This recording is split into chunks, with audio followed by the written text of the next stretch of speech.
Very good evening. मैं राजीव श्रीवास्तव, मैं पाठशाला में आप सभी का स्वागत है। दोस्तों, हम लोग कुछ प्रैक्टिस सेशन करेंगे और जिसमें सारे टाइप्स के क्वेश्चंस होंगे। चलिए, पहला क्वेश्चन है कि x minus Y is equal to 4 है और xy इजकल टू 45 है। तो बोल रहा है कि X cube minus Y cube का मान क्या होगा। तो जनरली आप एक्स और वाई का मान भी निकाल करके कर सकते हैं, चाहे हीट एंड ट्रायल से, क्योंकि 9 में से 5 गया तो 9 में से 5 गया तो 4 हो जाएगा और 9 5 45 हो जाएगा। यानी आपको दिखाई दे रहा है यहाँ पर एक्स और वाई का वैल्यू, तो इसको हीट एंड ट्रायल बोलेंगे।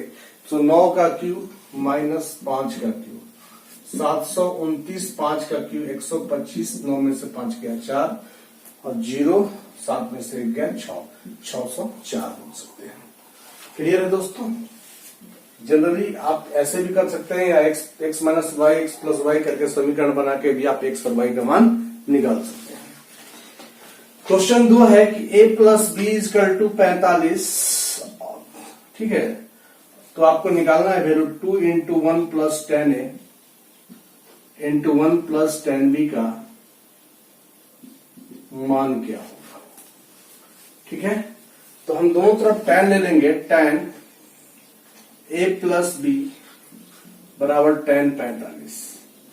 tan a प्लस बी क्या होता है, tan a plus tan b बट्टा 1 minus tan a into tan b is equal to 1 हो गया। तो tan a plus tan b बराबर 1 minus tan a into tan b, tan a plus tan b plus tan a into tan b is equal to 1। और दोनों तरफ हम 1 जोड़ देते हैं। दोनों तरफ क्या करते हैं, 1 जोड़ देते हैं। 1 प्लस tan a, यदि 1 कॉमन लिए तो 1 प्लस tan a हो गया, समझिएंगे ध्यान से। और यहां पर यदि हम tan b कॉमन ले लेंगे तो 1 प्लस tan a हो जाएगा। तो यहां से 1 और 1 कितना हो गया, 2। तो आपको क्या मिला कि 1 plus tan a into 1 plus tan b का मान क्या हो जाएगा, 2 हो जाएगा। सो 2 गुने 2 वैल्यू कितना हो जाएगा आपका, 4 हो जाएगा। तो अच्छा क्वेश्चन था। हमने क्या किया, दोनों तरफ tan ले लिया। tan a प्लस b का formula tan a plus tan b बटा 1 minus tan a into tan b। इसके बाद हमने दोनों तरफ 1 जोड़ दिया और जोड़ने के बाद फाइनली हमने क्या किया कि 1 प्लस tan a और इंटू 1 प्लस tan b का मान 2 मिला। सो 2 इंटू 2 इजकल टू 4 हो गया। क्लियर है दोस्तों।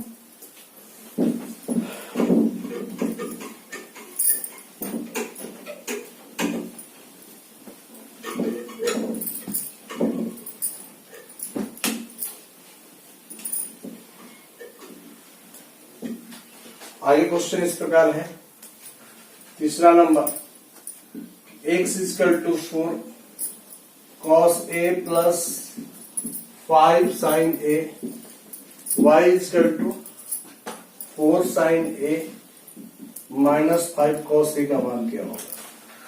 तो जब भी आपको साइन और cos के रूप में दे और कोएफिशिएंट बदला हुआ हो, यानी cos के साथ यहाँ 4 है और यहाँ साइन के साथ 4 है, तो डायरेक्ट वो चीज जानते हैं, इसको हम बेसिक से बताते हैं। दोनों को हम लोग को निकालना क्या है, फाइनली हम लोग को निकालना है X square plus Y square का मान क्या होगा। पहले हम लोग बेसिक तौर पे इसको समझ लेते हैं। दोनों का स्क्वायरिंग करके हमने क्या किया, ऐड कर दिया।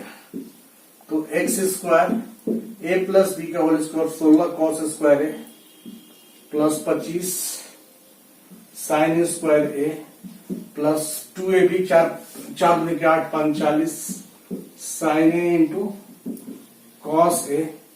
ठीक है, और y स्क्वायर हम कर दें a माइनस बी का whole square 16 cos 16 sine square है प्लस 25 कॉस स्क्वायर है। ठीक है, 25 कॉस स्क्वायर है, यहां हो जाएगा minus 40 sine A into cos से हो जाएगा, है ना। ये कैंसिल हो गया। So x square plus Y square, यदि हम यहाँ 16 को मान ले लें तो cos square A plus sine square A plus यहाँ पर 25 को मान ले लें sine square A plus cos square A. अब x square plus Y square, इसका वैल्यू 1 होता है और उसका भी वैल्यू 1 होता है। तो हमको क्या मिला, X square plus Y square बराबर 41। तो एक मैं बात बताना चाहूंगा, जब भी इस तरह का क्वेश्चन आपके एग्जाम्स में आए, यानी x बराबर a sine theta plus b cos theta and y बराबर a cos theta minus b sine theta, यानी साइन और कॉस का जो कोएफिशिएंट है एक दूसरे में बदल गया है। जो साइन के साथ था वो कॉस के साथ हो गया, जो कॉस के साथ था वो साइन के साथ हो गया, प्लस गया हुआ है। तो आप करेंगे क्या, बस रिलेशन जो निकलता है वो क्या निकलता है, X square plus Y square बराबर A square plus B square, ये रिलेशन निकलता है। यदि आप ऐसा कर पा रहे हैं तो आप चीजों को कैसे लिखेंगे, एक्स बराबर 4 cos a plus 5 sin a है और y बराबर आपका 4 sin a minus 5 cos a है। तो आपको करना क्या है, देख लेंगे कि जो cos के साथ sin 4 था वो sin के साथ हो गया, यानी कोएफिशिएंट बदल गया और प्लस की जगह माइनस। हम लोग क्या रिलेशन निकालेंगे, X square plus Y square और 16 और 25 दैट इज 41। तो आप यहां से डायरेक्ट इस चीज को समझ पाएंगे। मैंने इतना हल इसलिए कर दिया कि आपका बेसिक भी क्लियर हो पाए कि चीजों को हम कहां से करते हैं। क्लियर है दोस्तों, आगे बढ़ेंगे हम लोग।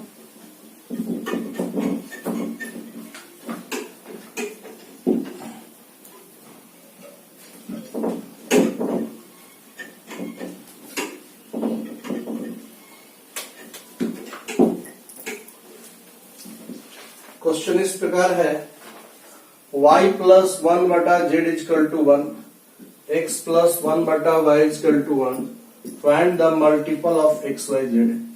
तो आप क्या करेंगे, हीट एंड ट्रायल से यह वैल्यू 1 के बराबर है तो इसको हम आधा और इसको भी हम आधा बोल सकते हैं।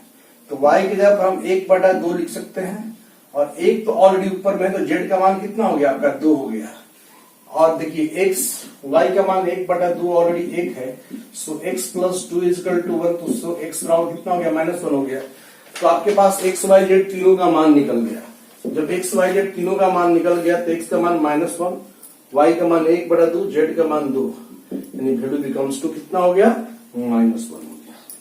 समझ पा रहे हैं आप, क्लियर है।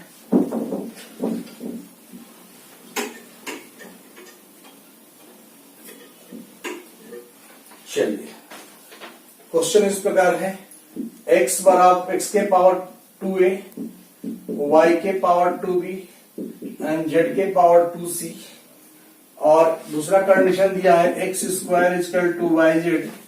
तो आपको जो निकालना है मान ab plus bc plus ca बट्टा में bc का मान क्या होगा। तो दोस्तों आप ध्यान दो, यहाँ 6 वेरिएबल है, एक्स वाई जेड 3 हो गया और एबीसी 3 हो गया। तो देखिए कि जब कंडीशन कम है और वेरिएबल ज्यादा है तो ऑल वैल्यू को आप इक्वल कर सकते हैं। जब सारा वैल्यू को आप इक्वल करेंगे तो ए बराबर बी बराबर सी, तो सब वैल्यू एक एक ही है, तो 1 गुने 1, 1 प्लस 1 प्लस 1, 1 गुने 1 बटा, ये वैल्यू कितना हो गया आपका 3 हो गया। इस बात को आप समझना होगा, वेरिएबल्स को आप इक्वल कर सकते हैं। बस क्वेश्चंस के टर्म पॉइंट्स को देखना है कि हम कैसे मूव करें, उसके हिसाब से हम लोग करेंगे। अगला क्वेश्चन इस प्रकार है कि 2 सिलेंडर है जिसके त्रिज्याओं का अनुपात 3:4 दिया हुआ है और उनके ऊंचाई का अनुपात 4:9 है, तो उनके आयतन का रेशियो क्या होगा, it has to be calculated. जो कि सिलेंडर जब है तो V1 बटा V2 पाई R1 स्क्वायर H1 बटा में पाई R2 स्क्वायर H2 बोल सकते हैं, पाई पाई कैंसिल, R1 बटा R2 का होल स्क्वायर गुने H1 बटा H2, R1 बटा R2 आपका कितना है 3 बटा 4 का होल स्क्वायर और H1 बटा H2 कितना है 4 बटा 9, 9 बटा 16 गुने 4 बटा 9, 16 के 16, 9 9 कट गया। सो आप कह सकते हैं कि 1:4 होगा, यानी उसके आयतन का जो रेशियो होगा वो किस फॉर्मेट में होगा? 1:4। समझ पा रहे हैं? चलिए आगे बढ़ेंगे हम लोग। बहुत दिनों के बाद हम लोग आज क्लास ले रहे हैं, ठीक है। चलिए क्वेश्चन कह रहा है कि एक आयत है, इसके लंबाई में 40% की वृद्धि कर दिया जा रहा है और चौड़ाई में 20% की कमी किया जा रहा है, तो जो इसका क्षेत्रफल होगा उसमें कितना परिवर्तन होगा? समझ पा रहे हैं? आयत के लंबाई में 40% का वृद्धि, चौड़ाई में 20% कमी। तो जैसा a plus B plus A B बटा में 100, 40 कमी का मतलब नेगेटिव ले लेंगे, 40 गुने माइनस 20 बटा में 100, यानी ये 20 हो गया, 4 दुनी का 8 हो गया, यानी 12। यानी अब जो क्षेत्रफल होगा वो 12% बढ़ जाएगा। यानी जब भी इस तरह का क्वेश्चन आए तो हम चीजों को कैसे करेंगे? आपने देखा यहाँ पे a plus B plus A B बटा में 100 के माध्यम से चीजों को हम कर पाएंगे। समझ पा रहे हैं? चलिए आगे बढ़ेंगे हम लोग।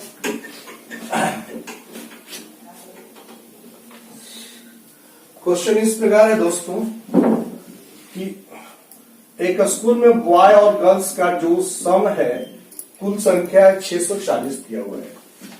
यानी लड़का और लड़कियों का जो कुल मान है 640 दिया हुआ है, और दिया हुआ है कि अभी बॉय और गर्ल्स का रेशियो है कितना? 5:3 है, ठीक है। अब बोल रहा है कि यदि इसमें 30 लड़की बढ़ जाए तो अब जो रेशियो होता है 14:9 हो जाता है। तो बताएं कि बॉय जितना इंक्रीमेंट किया।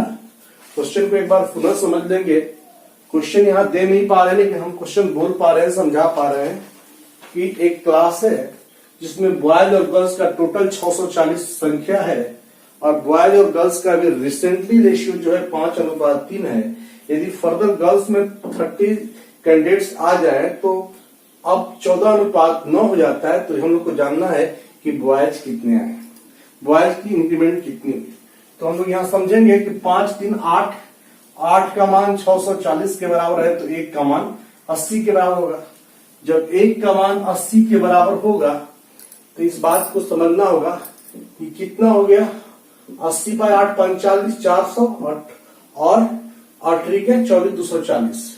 अब समझिए इसमें 30 बढ़ गया, 30 बढ़ गया तो 40 से 30 कितना हो गया? 270 हो गया, ठीक है ना। और ये रेशियो कितना हो गया आपका? 14:9 हो गया। तो बताइए 9 का वैल्यू 270 है।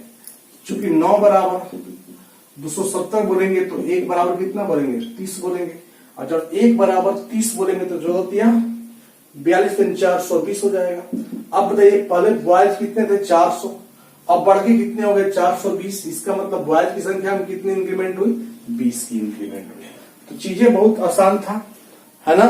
आपको कुछ करने की जरूरत नहीं था कि लड़का और लड़की का कुल सम 640 था, बॉयज और गर्ल्स का रेशियो 5:3 था। इसका मतलब 5 3 8, 8 यूनिट का मान 640 है, तो 1 का मान निकाल दिए। 8 5 40, 400, 8 के 24 हो गया। गर्ल्स 30 बढ़ गई तो आपका 240 30 कितना हो गया? 70 हो गया। और ये रेशियो 14:3 9 हो गया, तो 9 का वैल्यू 270 है, तो 1 का वैल्यू 30 हो गया, तो 420 हो गया। और बॉयज 400 थे और बढ़ के 420 हो गया। इसका मतलब बॉयज में इंक्रीमेंट कितना हुआ? 20 इंक्रीमेंट हुआ। समझ पा रहे हैं आप? क्वेश्चन इस प्रकार है, किसी वस्तु के अंकित मूल्य 224 रुपया है और उस पर हम 28% का छूट देते हैं तो 12% का लाभ होता है, तो उस वस्तु का क्रय मूल्य ज्ञात करें। यानी कि आपका अंकित मूल्य दिया हुआ है, अंकित मूल्य आपका दिया 224 रुपया, ठीक है। क्रय मूल्य आपको निकालना है और डिस्काउंट आप दे रहे हैं कितना? डिस्काउंट दे रहे हैं आप 28%, और आपको प्रॉफिट हो जा रहा है कितना परसेंट? 12%। तो आपका क्रय मूल्य कितना होगा ये निकालना है। जैसा कि हम जानते हैं अंकित मूल्य वर्सेस क्रय मूल्य में कि दोनों सेलिंग प्राइस पे जाके इक्वल होता है। अंकित मूल्य का हम लोग डिस्काउंट देते हैं तो सेलिंग प्राइस हो जाता है, और क्रय मूल्य पे हमको प्रॉफिट लॉस होता है तो सेलिंग प्राइस होता है, और दोनों सेलिंग प्राइस आपस में इक्वल होता है। तो अंकित मूल्य आपका कितना है? 224 है, और हमने उस पर डिस्काउंट दिया 28%। इसका मतलब 10 में से 2 8 गया 2, और 9 में से 2 गया 7, 72 बटा में 100। अब क्रय मूल्य पे हमको प्रॉफिट होगा यानी 112 बटा में 100। 100 कैंसिल हो जाएगा, 112 दूनी 224 हो जाएगा, यानी 2 दूनी के 4 214 144, यानी क्रय मूल्य जो होगा कितना होगा 144 रुपया हो जाएगा। समझ पा रहे हैं? क्वेश्चन इस प्रकार है कि एक आदमी ने 20 कलम और 16 पुस्तक को 360 रुपया में खरीदा और एक कलम को 40% लाभ पर, पुस्तक को 25% लाभ पर बेच दिया और कुल 120 रुपया का लाभ हुआ, तो एक कलम का क्रय मूल्य ज्ञात करें। ध्यान देंगे, आपके पास 20 पेन की संख्या 20 दिया हुआ है और बुक की संख्या आपको 16 दिया हुआ है, ठीक है ना। पेन पे उसको हो रहा है 40% का लाभ और बुक पे उसको हो रहा है 25% का लाभ, ठीक है। और कुल बिजनेस में उसको कुल 120 रुपया का लाभ हो रहा है। तो ध्यान देंगे कि यहां भी हम लोग परसेंटेज नहीं क्रिएट करें एलिगेशन से ना, तो लाभ प्रतिशत बराबर 120 रुपया का लाभ हो रहा है कितना पर, कितना रुपया में बेच रहे हैं 360 रुपया में, 120 रुपया नहीं 360 अगुने क्रय मूल्य बढ़ती आई 36 यानी 100 बटा 3% का लाभ हो गया। आप देखेंगे यहाँ पे यह वैल्यू जो है किसी एक से बड़ा और किसी एक से छोटा होता है। तो 25 से बड़ा है तो 100 बटा 3 में से 25 जाएगा और इस बार 40 में से 100 बटा 3 जाएगा। क्लियर है दोस्तों? 40 में से, हाँ तो ठीक है 25, तो यहां हो जाएगा 25 75, 100 में से 75 गया, 25 बटा में 3 हो गया और 40 120, 120 में 100 हो गया, 20 बटा में 3 हो गया, यानी जो रेशियो हुआ 5 अनुपात कितना हो गया 4 हो गया, 5 अनुपात 4 के रेशियो हो गया। तो अब यहां हम लोग समझेंगे कि 5 4 9, टोटल क्रय मूल्य कितना आपका दिया हुआ है, तो टोटल क्रय मूल्य हो गया आपका 360, ठीक है। तो 1 बराबर 40, जब 1 बराबर 40, देखिए यहां पर 5 है तो 40 5 है 200 और यहां कितना है आपका 4 है, 40 चौके 160। अब हमको एक पेन का दाम निकालना है। हमारे पास 20 पेन था और 20 पेन का कॉस्टिंग 200 रुपया है। जब 20 पेन का कॉस्टिंग 200 रुपया है तो हम कह सकते हैं कि एक पेन का कॉस्टिंग कितना होगा 10 रुपया होगा और हमसे यही पूछा गया कि एक पेन का दाम कितना होगा। दोस्तों इस बात पुनः समझें कि पेन 20 पेन है, बुक 16 है, पेन पे 40% का प्रॉफिट, बुक पे 25% का प्रॉफिट, यहाँ हम लोग टोटल प्रॉफिट निकाल दिए। इसके बाद हम लोग का जो रेशियो हुआ 5 अनुपात 4 हुआ, तो 5 4 9 होगा, 9 का वैल्यू 360 है तो 1 का वैल्यू 40 हो गया, 40 5 200 हो गया, 160 हो गया। अब हमको पेन के एक पेन का दाम निकालना है। समझना यह है कि 20 पेन का दाम 200 रुपया है तो एक पेन का दाम आपका 10 रुपया होगा, ठीक है। तो आपका एक पेन का दाम पूछा गया। तो दोस्तों आपने देखा कि कुछ महत्वपूर्ण क्वेश्चन हम लेके आए थे जो अलजेब्रा, ट्रिगो और अर्थमेटिक से रिलेटेड था, जो कि आपको हमने दिया। चलिए वीडियो अच्छा लगा तो लाइक करें, शेयर करें, सब्सक्राइब करें। All the best.